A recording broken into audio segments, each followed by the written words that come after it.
Hello to everyone. आज अपन देखेंगे lecture number 16 के regarding principle of the data collection. जैसे अपन चैप्टर नंबर 15 में देखा था tools of the data collection. तो इसमें सबसे पहले अपन को डाटा क्वालिटी होती है, इसमें डाटा अपने रिलायबल होना चाहिए और एक्यूरेट होना चाहिए। Reliability means precision, reproducibility, repeatability और प्रिसीजन या कंसिस्टेंसी, इसको अपन अदर नेम से भी बोल सकते हो। फिर इसमें है, इसको डिफाइन कैसे करते हैं, ability of a measurement to give the same result और similar result with repeated measurement of the same thing. अब हम किसी भी, जैसे बीपी को मेजर कर रहे हैं, ब्लड प्रेशर को मेजर कर रहे हैं, तो अपने जो भी रीडिंग है, रिपीटेड रीडिंग है, वो सेम आनी चाहिए, पास पास होनी चाहिए, वो close to the each other, refer to the stability और कंसिस्टेंसी ऑफ द इंफॉर्मेशन। और नेक्स्ट है जो अपन डाटा क्वालिटी, वो एक्यूरेट होना चाहिए और वैलिडिटी उनकी प्रॉपर होनी चाहिए, वैलिड होनी चाहिए। तो उसको अपन कैसे डिफाइन कर सकते हैं, ability of the measurement to be the correct on the average, कि अपने जो भी अपने मेजरमेंट किया है वो अपनी जो ट्रू वैल्यू है उससे उससे कितने क्लोज है, तो उस बेसिस पे अपन एक्यूरेसी डिफाइन करते हैं। जैसे अपन यहाँ पे बात करें, रिलायबिलिटी मीन्स प्रिसीजन और एक्यूरेसी मीन्स वैलिडिटी। जैसे अपन यहाँ पे बात करें, जैसे जो व्हाइट सर्कल है इनसाइड, वो अपना ट्रू वैल्यू है, ट्रू रिप्रेजेंटेटिव, जिससे अपना जो भी रिजल्ट आता है वो उसके रिगार्डिंग कितना शिफ्टेड है, कैसा है, उस रिगार्डिंग अपन वैलिडिटी या रिलायबिलिटी अपन कैलकुलेट करेंगे। जैसे पहले एग्जाम्पल में बात करें, जो अपना रिजल्ट है वो close to the true value के बिल्कुल क्लोज है, तो अपना जो भी स्टडी है वो एक्यूरेट है। और रिजल्ट है close to the each other, तो अपना रिजल्ट है वो रिलायबल है। सेकंड में बात करें अपन, अपना ट्रू वैल्यू ये है, जो अपनी रीडिंग आई है वो बहुत फार away from the true value, तो ये एक्यूरेसी वो बिल्कुल लो है, तो नॉट एक्यूरेट है। और अपन रिजल्ट आया वो जो close to the each other, तो रिजल्ट अपना जो है रिलायबल है या प्रिसीजन है वो हाई प्रिसीजन है। नेक्स्ट की बात करें अपन इसमें, कि जो अपने स्टडी का रिजल्ट आया है वो स्टडी का रिजल्ट ट्रू वैल्यू के क्लोज आया है, पर जो रीडिंग है ये वो फार away from the each other, तो अपने रिलायबिलिटी है वो बिल्कुल जीरो है, नॉट रिलायबल। एक्यूरेसी है, क्योंकि अपना रिजल्ट आया जो ट्रू वैल्यू के बिल्कुल क्लोज है, तो अपन एक्यूरेसी बोल सकते हैं कि रिजल्ट एक्यूरेट है पर not reliable, because of the reading are far away from the each other. पर नेक्स्ट की बात करें इसमें, जैसे अपना ट्रू वैल्यू ये है, जो अपना रीडिंग आई है, रिजल्ट की स्टडी आई है, आउटपुट आया वो फार अवे है, और far away from each other and far away from the true value, तो not reliable, not accurate not accurate means far away from the true value, और not reliable means the far away from the each other. अपना next बात करें, 6 step in data collection में 6 step का use करते हैं। First है draft the question by question guide, इसमें फर्स्ट स्टेप हम क्वेश्चन गाइड बनाते हैं एवरी क्वेश्चन का। सेकंड में train the staff member who will collect the data. Third है initiate the data collection and ensure the quality of the data. Fourth step है review collected data for the quality and completeness. Fifth है debrief to troubleshoot difficulty. Six step है validate, इसमें अपन step by step देखेंगे कि हर step में क्या करते हैं। जैसे फर्स्ट स्टेप की करें, draft question by question guide, इसमें अपने एवरी क्वेश्चन का, हर क्वेश्चन का एक गाइड बनाएंगे, ताकि वो अपने जो भी डाटा कलेक्शन के जो भी अपने जो भी डाटा कलेक्टर्स है, जो टीम है, उनको अपन क्वेश्चन बाय क्वेश्चन अपन उसको उस क्वेश्चन के रिगार्डिंग का ये क्वेश्चन है तो इसमें अपन को कैसे डाटा कलेक्शन करना है, क्वेश्चन का क्या मीनिंग है। Short document to be understand as a guide for field worker के लिए हर क्वेश्चन के लिए अपने गाइड बनाएंगे, तो वो उसको क्वेश्चन को अंडरस्टैंड कर पाए। Consider each question number by number, कि अपन हर क्वेश्चन को नंबर बाय नंबर उनको एक्सप्लेन करेंगे। Provide the guidance as to how the data should be collected, कि अपन उसको प्रॉपर गाइडेंस देंगे क्वेश्चन के रिगार्डिंग। अपन इसके एग्जांपल भी देखेंगे आगे कि अपन कैसे उनको डिस्क्राइब करते क्वेश्चन को। Use as a road map for the good data collection, कि अपन हर क्वेश्चन का एवरी क्वेश्चन का अपन क्वेश्चन गाइड बनाएंगे, तो it is use for the road map of the good data collection, के हर क्वेश्चन का आंसर है वो इन्फॉर्मेशन जो अपन कलेक्ट करें वो प्रॉपर और गुड क्वालिटी में मिलेगी अपन को। Drafted initially revise as issue arise और एड्रेस, यदि कोई इश्यू आता है तो अपन उसको वापस रिवाइज करेंगे, उसको डीप ब्रीफ करके उसको सॉल्व करेंगे। इसका अपन एग्जांपल देखें, जैसे अपन क्वेश्चन है अपना, जैसे अपन को हाउसिंग कैलकुलेट करना, हाउसिंग टाइप ऑफ हाउसिंग देखना है, तो अपन उसको उनको एक्सप्लेन करना पड़ेगा कि यदि कच्चा हाउसिंग है तो किसका बना हुआ होगा, मड का बना हुआ होगा, पक्का हाउस है तो ब्रिक का बना होगा, तो अपन हाउसिंग है तो अपन टाइप ऑफ हाउसिंग पे डाटा कलेक्ट कर रहे हैं तो उसको अपन को मीनिंग पता होना चाहिए कि पक्का हाउस किसको बोलते हैं, कच्चा हाउस किसको बोलते हैं।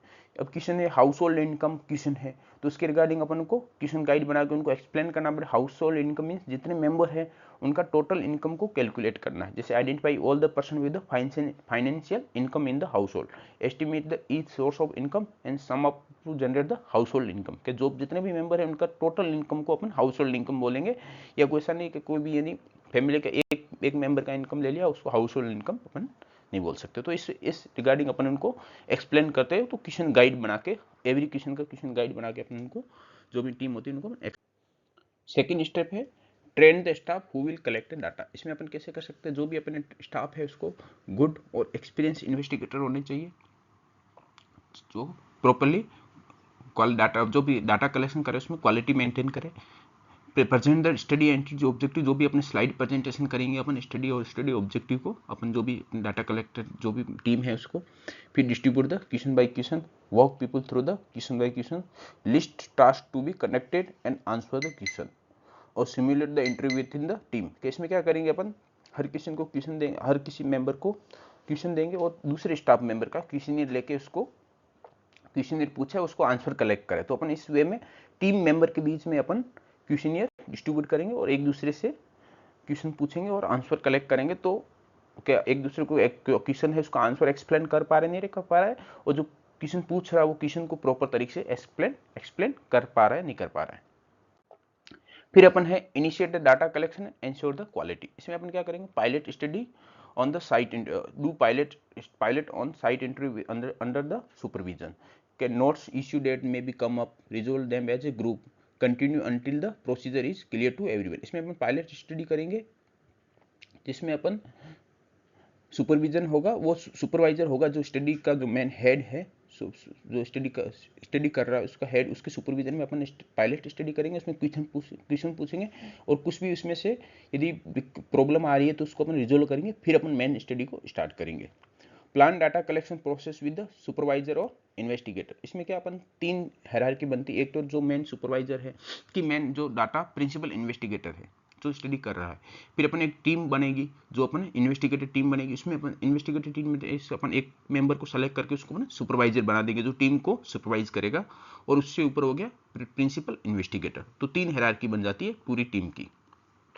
इसमें अपन ensure study form are verified by the supervisor every day for any error, के जो भी डाटा कलेक्शन हुआ है उसमें एवरी डे वो वेरीफाइड करेगा, यदि कोई एरर है उसको रिजोल्व करेगा। Be available to the answer question, जो भी अपना सुपरवाइजर है वो एवरी टाइम अवेलेबल रहेगा टीम मेंबर के लिए, कोई भी उनको क्वेश्चन के रिगार्डिंग कोई प्रॉब्लम आती है उसको सोल्व करने के लिए। डू ऑन साइट विजिट, के अवेलेबल रहेगा, ऑन कॉल भी रह सकता है और फिजिकल अवेलेबल भी रह सकता है। ऑन साइट विजिट प्रॉपर तरीके से ऑन साइट विजिट पे available. Do not press for the quick completion, जो भी सुपरवाइजर है वो टीम मेंबर, किसी भी टीम मेंबर को जो भी क्वेश्चनियर है वो उसको कंप्लीट करने के लिए उसको फोर्स नहीं कर सकता कि फटाफट काम करो, ऐसे फोर्स नहीं कर सकते। इससे क्या हो सकता है, क्विक कंप्लीशन से जो भी अपना डाटा कलेक्शन है उसमें डाइल्यूशन है वो इंक्रीज हो सकता है, डाटा क्वालिटी है वो डाटा क्वालिटी अपनी डाइल्यूट हो सकती है इससे। नेक्स्ट है review of collected data for the quality and completeness, कि each team check the data collection instrument before the respondent leave। जहाँ पे स्टडी चल रही है वहाँ से लीव होने से पहले एक बार हर टीम मेंबर है जिसने डाटा कलेक्ट किया वो वहाँ पे डाटा इंस्ट्रूमेंट जो भी डाटा कलेक्शन क्वेश्चन फॉर्म वगैरह है वो सब पूरा चेक करे कि उन्होंने कंप्लीटली फिलअप किया है कि नहीं किया है। The supervisor check the instrument before the living the location, उसको एक बार रीवेरीफाइड कौन करेगा, सुपरवाइजर करेगा। हर क्वेश्चन हर टीम के क्वेश्चनियर जो उन्होंने फिलअप किया है उसको सुपरवाइजर चेक करेगा। तो ये क्वेश्चन आता है कि अपन जब भी लोकेशन है जहाँ पे स्टडी कर रहे हैं उसको लीव करने से पहले कौन जो चेक करता है इंस्ट्रूमेंट या डाटा कलेक्शन को, कौन चेक करता है, वो सुपरवाइजर करता है। All take the responsibility for the instrument name and signature का, जिसने भी डाटा कलेक्ट किया उस फॉर्मा के नीचे नेम और सिग्नेचर के वेरीफाई करे और रिस्पॉन्सिबिलिटी उस फॉर्म की रिस्पॉन्सिबिलिटी ले। Principal investigator check the instrument as they come, जब भी एक बार उस साइट से वहाँ पे आ जाता है तो लास्ट में प्रिंसिपल इन्वेस्टिगेटर जो भी डाटा कलेक्शन हुआ उनको प्रॉपरली चेक करते हैं। अपना चेक टू कंडक्ट, जो भी अपन चेकिंग करते हैं उसमें कंप्लीटनेस के did the field work fill the all item, कि अपने जो भी डाटा कलेक्ट की कंप्लीट फॉर्म में है कि नहीं है, रीडेबल है कि नहीं है, इज द राइटिंग रीडेबल, जो भी डाटा कलेक्शन इन्फॉर्मेशन उन्होंने कलेक्ट की राइटिंग किया वो रीडेबल है कि नहीं है, और consistency, do the answer make the sense, के कोई सेंसलेस या सेंसफुल में आंसर कलेक्ट किए। तो अपन इसमें कंप्लीटनेस, रीडेबिलिटी और कंसिस्टेंसी अपन जो भी अपन डाटा कलेक्शन में चेक करते हैं। नेक्स्ट है deep brief the trouble shoot difficulty, यदि कोई डिफिकल्टी आई, ट्रबल शूटिंग आई, उसको अपन को डीप ब्रीफ करना, उसको अपन को सोल्व करना है। उसके बेसिस अपन कैसे कर सकते हैं, रेगुलर मीटिंग रख सकते हैं इवनिंग या मॉर्निंग में, जो भी अपन ट्रबल शूटिंग है उसको अपन सोल्व करें। Facilitate discussion about the issue, identify, जो भी इश्यू आइडेंटिफाई उसके रिगार्डिंग डिस्कशन करें और उसको क्लियरली रिजोल्व करें। Make notes of decision on the question by question if the needed, यदि अपन को क्वेश्चन बाय क्वेश्चन जो भी अपन गाइड बनाए थे तो इसमें क्वेश्चन को अंडरस्टैंड करने में किसी को दिक्कत आ रही है तो उसको वापिस अपन रिजोल्व कर सकते हैं। लास्ट स्टेप है वैलिडेट द डाटा, इसको अपन कैसे वैलिडेट करेंगे, select number of the study participant at the randomly, कोई भी अपने स्टडी पार्टिसिपेंट जिसके ऊपर अपन डाटा कलेक्ट किए उसको सेलेक्ट करेंगे, किसी भी एक सिंगल मेंबर को, उसके ऊपर अपन सेकंड इंटरव्यू कंडक्ट करेगा, जो भी अपना प्रिंसिपल इन्वेस्टिगेटर है वो फिर उसको इन्फॉर्मेशन डाटा कलेक्ट करेगा और रिजल्ट करेगा, उसको फिर रिजल्ट आएगा उसको कंपेयर करेगा, जो अपने बाकी रिजल्ट है जो स्टडी का रिजल्ट है उससे कंपेयर करेगा। तो इसमें क्या क्या अपने इस रिजल्ट को कंपेयर करने के बाद अपने क्या क्या आउटपुट आ सकता है, दो टू वे हो सकता है, जैसे debrief the discrepancy, individual worker if the error are made by a particular investigator, यदि किसी पर्टिकुलर इन्वेस्टिगेटर ने एरर की है तो उसमें अपना रिजल्ट होगा वो किसी इंडिविजुअल से कम मैच नहीं होगा। Whole team if the issue is relevant for the all, यदि होल टीम ने मिस्टेक की है तो अपना जो भी अपना डाटा कलेक्ट किया सेकंड इंटरव्यू बेसिस पे वो होल टीम के डाटा से मैच नहीं करेगा। Thank you for your watching.